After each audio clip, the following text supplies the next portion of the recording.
Hello दोस्तों, मैं तरन्नुम नाज आप सभी लोगों का बहुत बहुत स्वागत करती हूं हमारे चैनल आरजे क्लासेस 2.0 पर। तो दोस्तों, जैसा कि आप सब लोग देख रहे होंगे यहाँ पर टाइटल भारत के प्रमुख स्मारक। तो आज हम सब लोग देखेंगे भारत के प्रमुख स्मारक, जानते हैं इनके बारे में विस्तार से। आइए एक एक करके देखते हैं।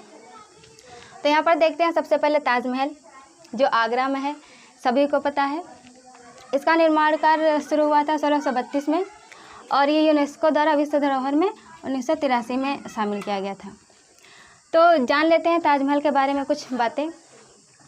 ताजमहल का निर्माण शाहजहाँ ने करवाया था अपनी बेगम मुमताज़ महल की याद में। मुमताज़ महल का नाम था अर्जुमंद बानो बेगम, इनको उपाधि दी गई थी मुमताज़ महल की। तो ये जो शाहजहाँ थे ये 5वें मुग़ल शासक थे और ताजमहल का निर्माण किया था उस्ताद अहमद लाहौरी ने। सिर्फ एक अकेले यही नहीं थे, बहुत सारे वास्तुकार थे, डिज़ाइनर थे और बहुत सारे मज़दूरों ने मिलकर इसको लगभग 22 सालों में बनाया। शाहजहाँ मुग़ल काल के 5वें शासक थे और इन्होंने अपनी बेगम मुमताज़ महल की याद में ताजमहल बनवाया था। इसको लोग प्रेम का प्रतीक मानते हैं और ये शांति का भी प्रतीक है। जानते हैं ताजमहल के बारे में। कहते हैं कि ये दुनिया की सबसे खूबसूरत इमारत है और ये दुनिया के 7 अजूबों में शुमार की जाती है। ताजमहल का इसमें सबसे इंटरेस्टिंग बात यह है कि जो ताजमहल का हम लोग फुटेज देखते हैं, सीन में देखते हैं या फिर जो इसका मेन गेट जो दिखता है, ये पीछे का हिस्सा है। ठीक है, जो मेन गेट इसका मेन द्वार है ये यमुना नदी की तरफ खुलता है। जो ये किस नदी पर बना, यमुना नदी पर बना है। तो इसका जो मेन गेट है, सामने का जो हिस्सा है वो यमुना नदी की तरफ है, लेकिन जो हम लोग देखते हैं वो इसके पीछे का हिस्सा है। इसकी जो मीनारें हैं कुछ इस तरीके से डिज़ाइन की गई हैं कि अगर भूकंप आता है, तूफ़ान आता है, तो अगर वो गिरेंगी तो ताजमहल की तरफ नहीं गिरेंगी, बाहर की ओर गिरेंगी। इससे ताजमहल क्षतिग्रस्त होने से बच जाएगा। और जान लेते हैं इसमें कहते हैं कि ये सूरज की जिस तरीके से धीरे धीरे किरणें इस पर पड़ती रहती हैं, उस तरीके से यह रंग भी बदलता रहता है। सुबह के वक्त हल्का गुलाबी दिखता है और दोपहर के टाइम हल्का सुनहरा और चांदनी रात में एकदम दूधिया सफ़ेद दिखता है। और ताजमहल के बारे में बहुत सारी रोचक बातें हैं। कहते हैं कि इसकी जो नींव है एक ऐसी लकड़ी पर बनी है जो जितनी ज़्यादा उसको नमी मिलेगी उतनी ही ज़्यादा मजबूत रहेगी। वो इसकी नींव लकड़ियों पर बनी है जो पानी में और नमी में मजबूत रहती है। और भी बहुत सारी इसके बारे में रोचक बातें हैं। हम अपने बारे में बताएं तो हमें अभी ये बेहद पसंद है, ये हमारी देखने की ख्वाहिश भी है। ताजमहल काफ़ी ज़्यादा खूबसूरत है, हम बेहद पसंद करते हैं इसको। तो आइए हम अपना अगला देखते हैं, लाल किला। ये लाल किला दिल्ली का लाल किला है। इसको शाहजहाँ ने बनवाया था और जो आगरे का लाल किला है उसको अकबर ने बनवाया है। ठीक है, इतना याद रखिएगा। दिल्ली का लाल किला, इसका निर्माण शुरू हुआ था 1639 में और ये विश्व धरोहर में 2007 में शामिल किया गया था।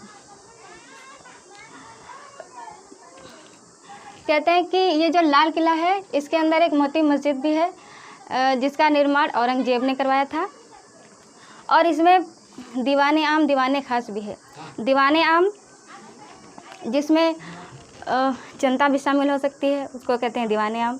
और दीवाने ख़ास का मतलब जहाँ पर सिर्फ राजा और उसके ख़ास मंत्री शामिल हो सकते हैं।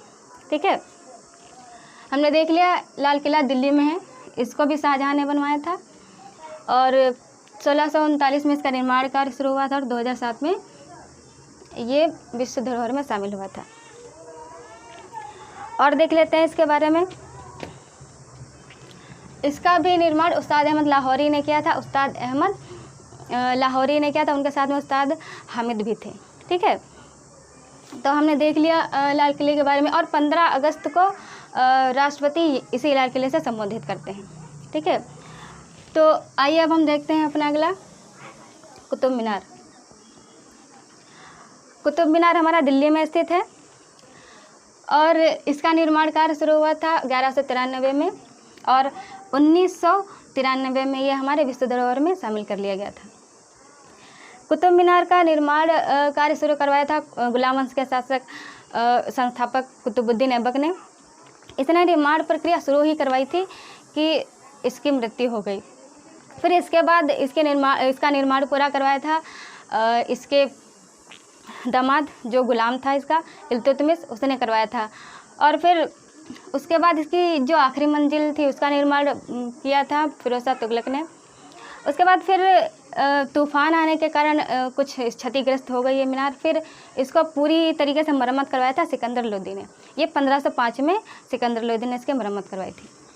ठीक है, और कुतुब मीनार की ऊंचाई देख लेते हैं। 72.5 या 4 भी मिल सकती है। 72.5 या 4 इस तरीके से मिल सकती है, 72.5 या 4।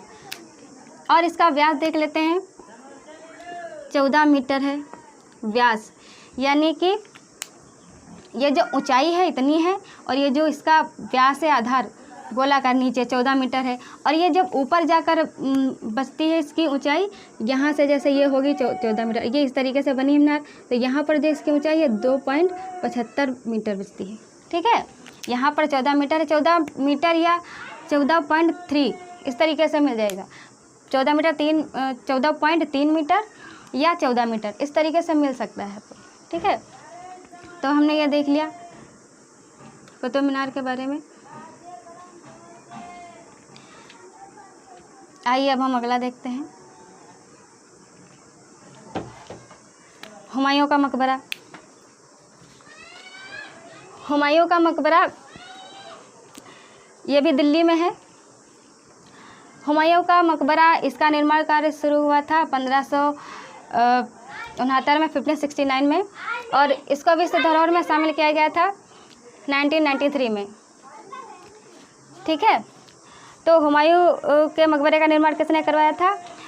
हाजी बेगम या हमीदा बानो बेगम ने करवाया था। ठीक है, और इसके जो उस्ताद थे उनका नाम था मिशाक मिर्ज़ा ग्यास। ठीक है, इन्होंने इसको डिज़ाइन किया था, इसके वास्तुकार थे ये। ठीक है, इसका निर्माण कार्य करवाया था हाजी बेगम या हमीदा बानो बेगम ने, और 1569 में इसका निर्माण कार्य शुरू हुआ था, और 1993 में ये विश्व धरोहर में शामिल हुआ था। इसके वास्तुकार थे मिशाक मिर्ज़ा ग्यास थे। ठीक है, मिशाक मिर्ज़ा ग्यास। आगे देख लेते हैं स्वर्ण मंदिर। स्वर्ण मंदिर का निर्माण कार्य हुआ था 15वीं शताब्दी में हुआ था, अकबर के समय में। ये स्वर्ण मंदिर जो है ये गुरुद्वारा है। ठीक है, स्वर्ण मंदिर सोने का नहीं है, इस पर सोने की चादर चढ़ी हुई जो महाराजा रणजीत सिंह ने चढ़वाई थी। कहते हैं कि इसकी नींव रखी थी सिखों के चौथे गुरु रामदास जी ने। कुछ सूत्रों का मानना है कि इसकी नींव सूफी संत मीर मियाँ ने रखी थी, और इसका निर्माण जो था वो करवाया था सिखों के 5वें गुरु अर्जुन देव सिंह ने।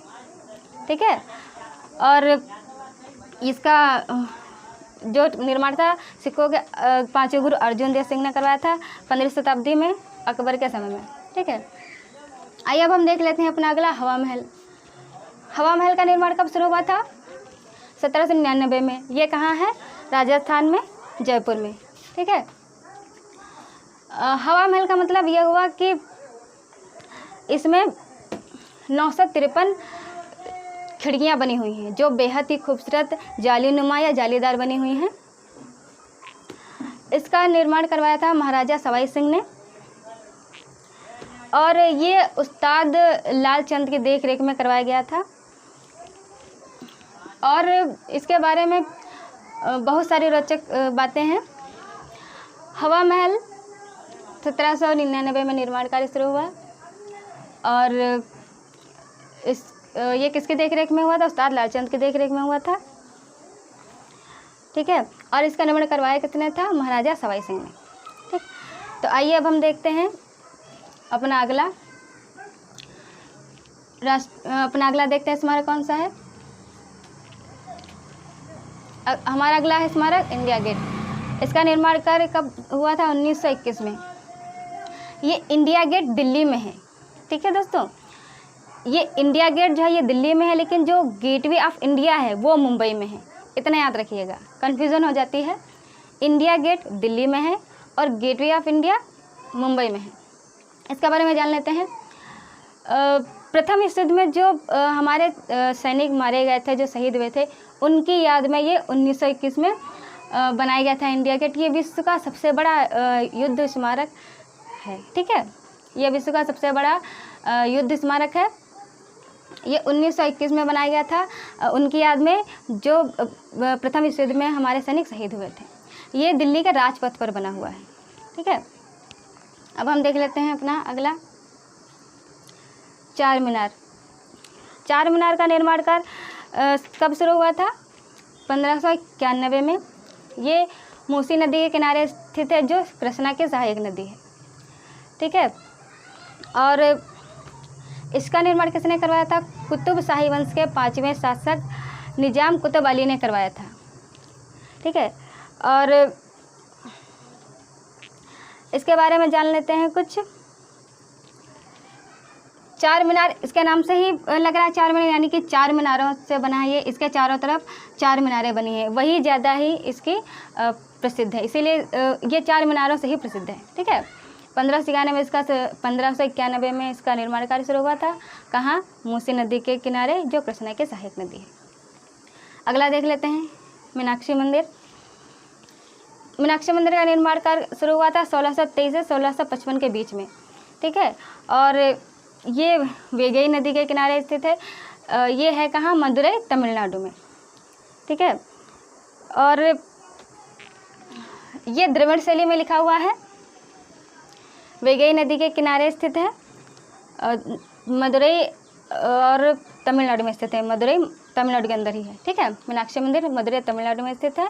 और 1623 से 1625 के बीच में इसका निर्माण कार्य शुरू हुआ था, जो वेगई नदी के किनारे स्थित है। अब आइए, अब हम अपना देख लेते हैं अगला, अजंता की गुफाएं। अजंता की गुफाओं के बारे में जान लेते हैं। अजंता की गुफाओं को 1983 में विश्व धरोहर में शामिल किया गया था। इसमें 30 गुफाएं हैं, जो 2 भागों में बटी हुई हैं, 2 भागों में निर्मित हैं। एक है सातवाहन वंश और दूसरा है बाकाताक वंश, ठीक है। और ये जो है बौद्ध धर्म को समर्पित है। हम लोगों ने देख लिया भारत के प्रमुख स्मारक। अभी बहुत सारे बाकी हैं, जो हम अपनी अगली वीडियो में बताएंगे। तो बताइएगा दोस्तों ये क्लास कैसी लगी। आज के वीडियो में इतना ही, बाकी अभी बहुत सारे स्मारक हैं जो हम आपको अगली वीडियो में बताएंगे। आप लोगों का बहुत बहुत शुक्रिया।